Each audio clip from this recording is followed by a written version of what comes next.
A very good evening and thank you so much for making time to join me on Climate Check. I'm your host, Mwiikisa. Now, today we are focusing on the agriculture sector on the program.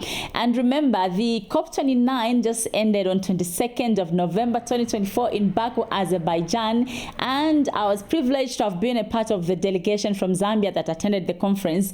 And the conference ended with a resolution of a $300 billion pledge on the desk for the developing countries from the global north. And of course, the Africa group of negotiators, as well as the least developed countries and China G7 cooperation, are not happy with the outcome because they were expecting much, much more, especially with the new quantified goal of $1.3 trillion.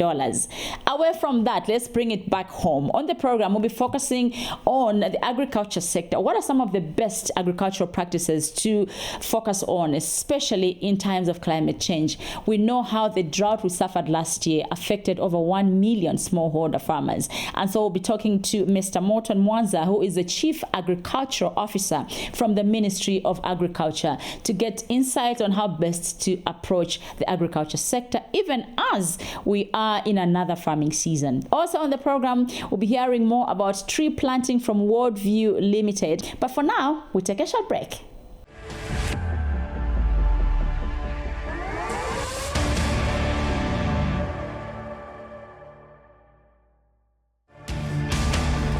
Now imagine if trees could provide Wi-Fi. Just how many trees you would plant? Well, they provide oxygen.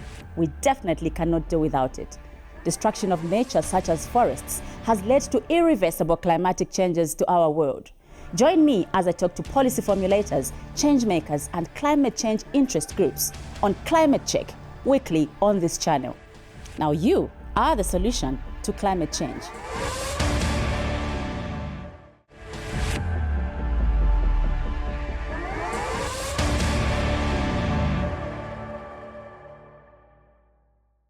This is Climate Check. Right now, we interest you to a clip that we produced earlier in the year, and it focuses on drought-tolerant crops.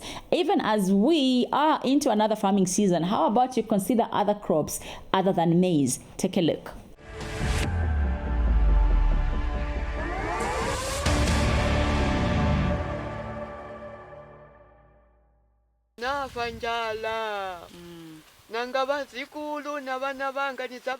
A small-scale farmer laments the uncertain future for her household regards food security. She has lost all her maize crop due to the prolonged dry spell experienced in most parts of the country. The story is similar for farmer Nkamo of Kafue district. My maize has all dried up and the entire community is affected. We need help. On the other hand, not all hope is lost for William Chilufya, whose farm is in the same area. He planted sorghum alongside maize. I decided to grow sorghum, first of all, based on the information that I was reading on the weather forecast. And then the fact that the rains really delayed to come, then I was pretty sure. Conscience was telling me to say, no, I think it will be tough this year. Mr. Chilufya, however, feels crop diversification can fully be achieved with heightened efforts from all stakeholders. It's important to ensure that in all these agro shops, at least alternatives are present. All you find is maize.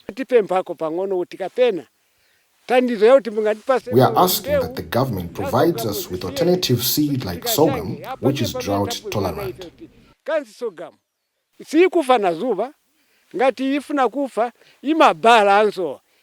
minister responsible for agriculture has urged farmers to take crop diversification seriously. Now, you talk of diversification.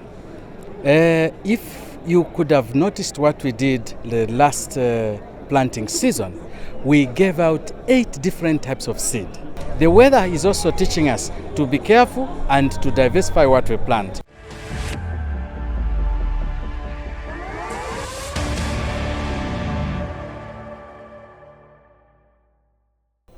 And now we're moving on in the program. Right now, I'm joined in studio by Mr. Morton Mwanza, who is a Chief Agricultural Officer at the Ministry of Agriculture, as we focus on the best agricultural practices to employ as we pay attention to climate change and, of course, hoping to create resilience against any climatic shocks that may affect the agriculture sector this farming season. And he joins us now in studio. Join me on the other side as I have a conversation with him.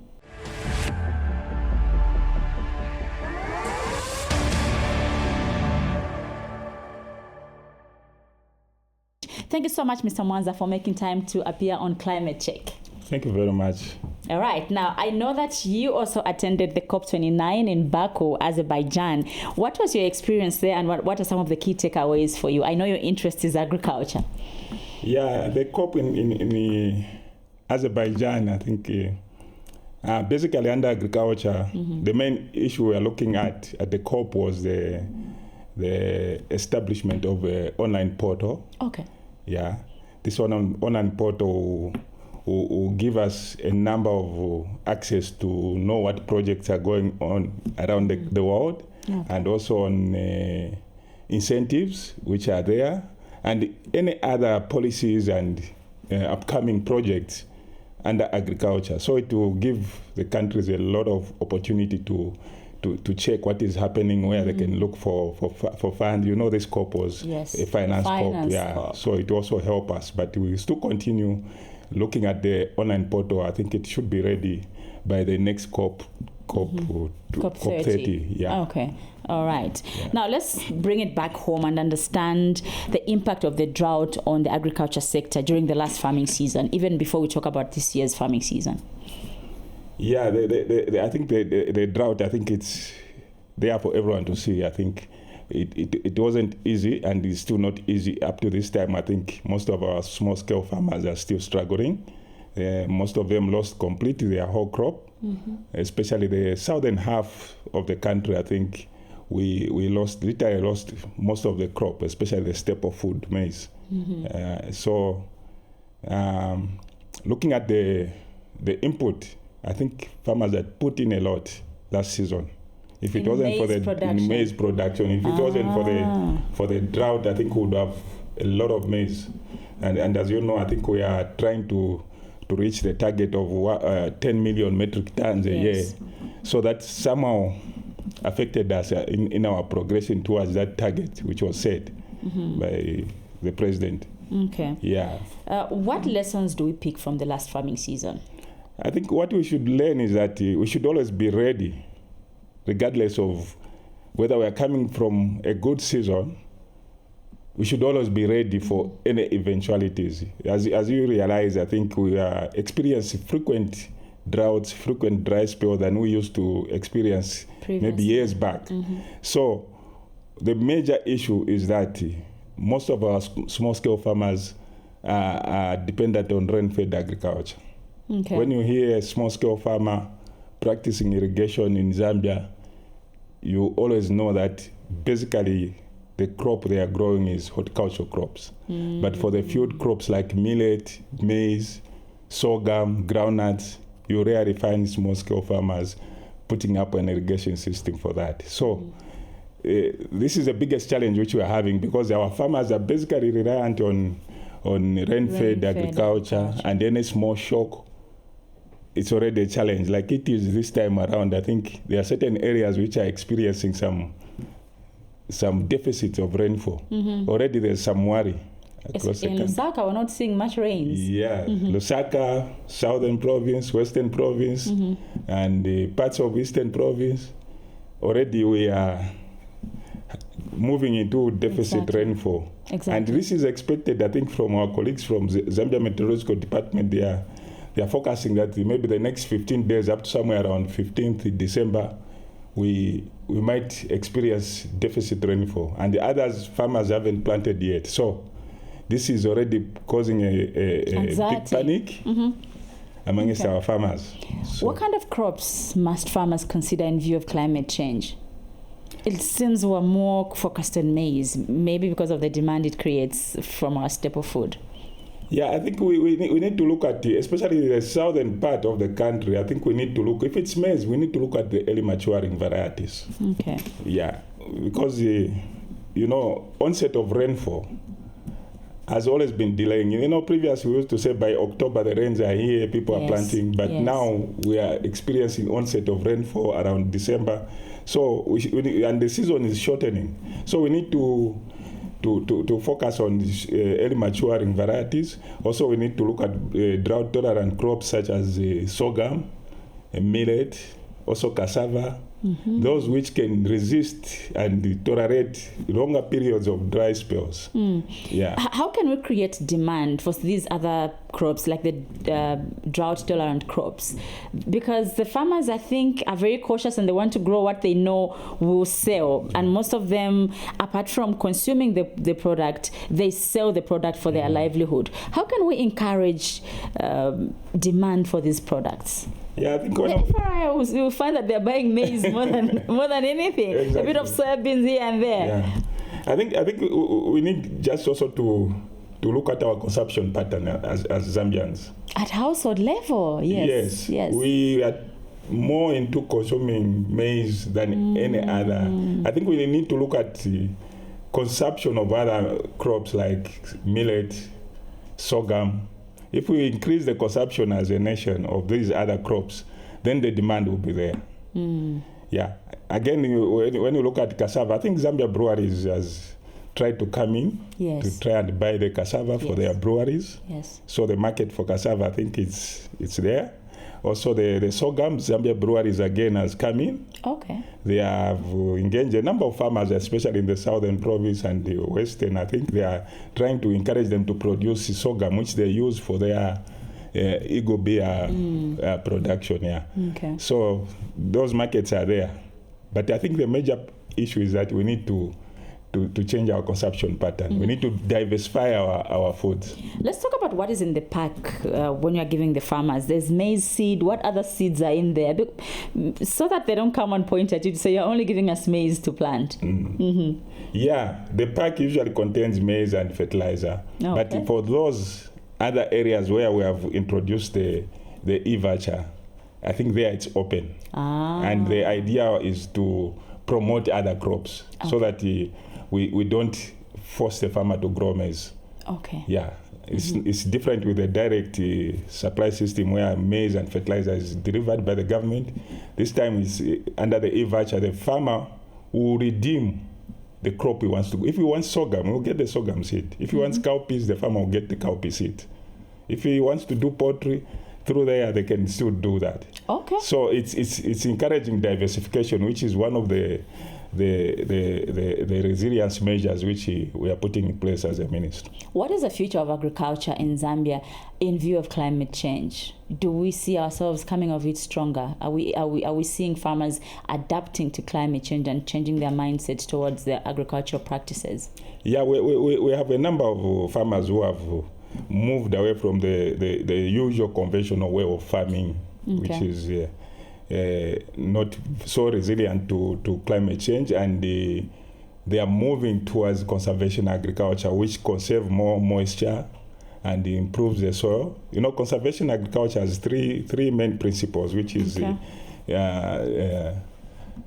minimum tillage, which help to conserve the moisture. The moisture. And then we have also the residue retention. We don't encourage burning in there. Yes. And then also crop rotation. So it's aimed at building the soil and also increasing the moisture content of the soil. And in such, I think that's the only way we can go to try and become resilient. Also, we are promoting climate smart agriculture technologies. Okay. Yeah, and under the World Bank, there's a project called ZamGrow.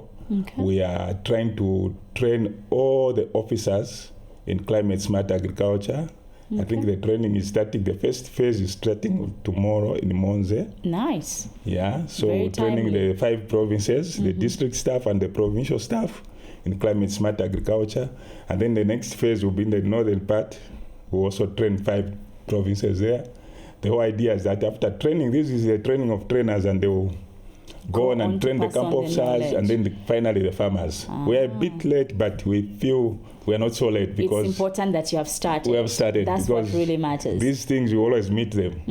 Yeah. And as I let you go, how is the irrigation project going? I remember earlier in the year, the Vice President launching the mechanization program, and there was irrigation components in it, and we heard that there's irrigation machinery stationed at certain places across the country. How is that panning out? Yeah, the irrigation, maybe start with the mechanization. I think we currently have received a number of tractors in all the provinces. Okay. And this is the idea is to increase the area under production, so that farmers, because farmers face a lot of challenges, not only the poor rainfall, but also in terms of labor, in terms of input. So labor is one of them. So they are able to access the services for this mechanization.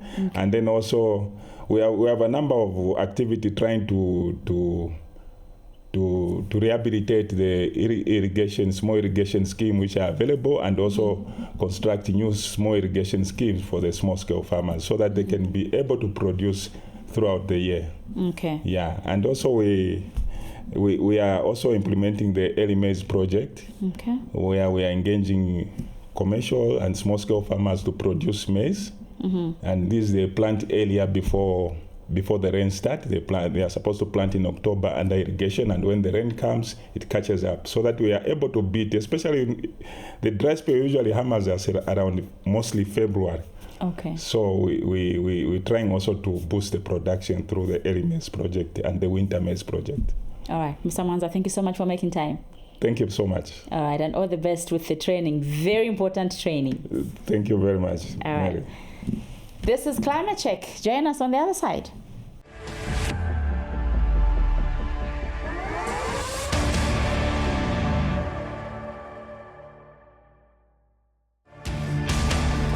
Now imagine if trees could provide Wi-Fi. Just how many trees you would plant? Well, they provide oxygen. We definitely cannot do without it. Destruction of nature, such as forests, has led to irreversible climatic changes to our world.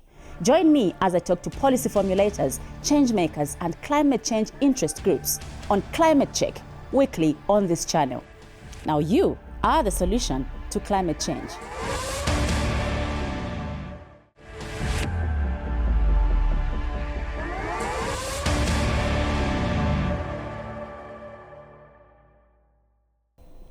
Now, they say that trees are the lungs of the earth, and the more trees we plant, the more air we purify, the more water we purify, the more precipitation we create for our rainfall pattern. And so in the next interview, I'll be talking to Mr. Victor Nyasulu, who is Executive Chairman of Worldview Institute Limited, and they are targeting to plant 1 million trees by the year 2030. And so far, the organization has reached an amount of 6,400 trees planted. Join me on the other side as I talk to him.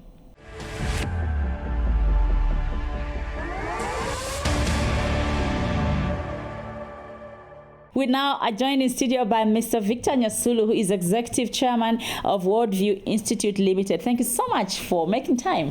Thank you, Mary. It's good to be here. Yes. Good evening, viewers. Yes. Now, let's start by you giving us an understanding of what Worldview Institute Limited is all about. I know my interest is the tree planting aspect, but let's understand. Bigger picture. Yes. So, Worldview is a non-profit organization that aims to help people to think properly. Okay. Because as a man thinketh, so is he. Yes. And so thoughts are very important. But thoughts have got a basis from which they come. So worldview, when we say worldview, we are talking about the lens through which any person sees the world. So, I see. So if you see the world in blurred lenses, that is how your life will be. Will be down Makes and a lot blurred of sense. and will not be progressive. Okay. So worldview is about interrogating the various worldviews in the world and helping pointing people to progressive ones. Okay. Now I'm looking at this beautiful book, and there's a little girl there, camera person, I don't know if you can peek this. There's a little girl there holding a tree plant. I think they're going to plant a tree. It's saying Shanga Progress Report, Worldview Institute, Ministry of Education. Very interesting. let's talk about the tree planting aspect of your work. What is it that you're doing and what do you hope to achieve? So, as the institute itself has a biblical bias, Okay. and so it is from the Bible we learn things about stewardship, because when God created, He gave us the charge over the earth, and if you don't manage it, you get what we are now getting, negative effects of climate change. So we have a plan to plant 1 million trees by 2030. Okay. So it's 1 million trees by 2030. So one of the sub-projects of that program is a project we're calling Shanga, which is a vernacular for plant. Plant, yes. And thanks to the Ministry of Education, who have joined other supporters of Worldview to allow us space and access to the schools. Okay. And so this booklet actually talks about phase 1 of the Shanga project, which was basically in Lusaka, and we have done 6,400 trees. Okay. Which means we have 993,600 to go. And so that is why I'm here, so I can appeal to the nation to join in this very important How can the public participate in this project? First of all, this Saturday we have aerobics at Manda Hill from 6 to 8, and every household, it's a fundraiser, but every household that will come will receive a plant. The Vice President of this country is on record to have expressed the desire that each household indeed must plant a tree. Yes. And if we did that, it would be automatically 4 million trees, because there are about 4 million households in the country. So this Saturday, we have a fundraiser where people can come, exercise, and also receive chats about trees, the importance of trees, as well as the importance of fitness. So that is how they can participate, and we will, when they come through, we will give them, what they can use to send their contribution to, mobile money on the 3 Zamtel, MTN, and Airtel, as well as our bank account at Zanaco. Where else are you planting these trees beyond Lusaka? So Lusaka was the first province, and we still haven't finished business in Lusaka, but we went and launched in Northwest. We just launched. We are yet to actually go and plant. The target is to plant in the 15 districts. Each district 1,000 trees in selected schools. So the purpose of being here is to again emphasize that people should support this cause. I must say thank you to our existing supporters, who include, by the way, the Office of the Vice President, Zanaco, Famanova, BGS, NSCGMA, Ministry of Green Economy and Environment, Ministry of Education, Conrad Gray, Manda Hill Shopping Mall, ZNBC. You are great supporters, Hot FM, Mega Aerobics, Office of the Kafiwa DC, in fact all the DCs in the district in Lusaka, African Methodist Episcopal Church, Bethel Congregation, Zanis, Real Times Digital Newspaper, Honorable Collins Nzovu, in his personal capacity. He was very supportive, and he's a friend of the Worldview. And all those who have supported us in one way or the other, we say thank you and keep it up. And on that note, I'll let you go to go and prepare for the aerobics that you'll be holding on Saturday. I hope I can see you Saturday, 6 hours to 7. 6 hours. Oh, you'll be I'll try to wake up early. No, Saturday likely I'll be off duty. I'll try to wake up early and try and just capture a few of those activities for the show. All the best, Mr. Nyasulu. Thank you very much. All right.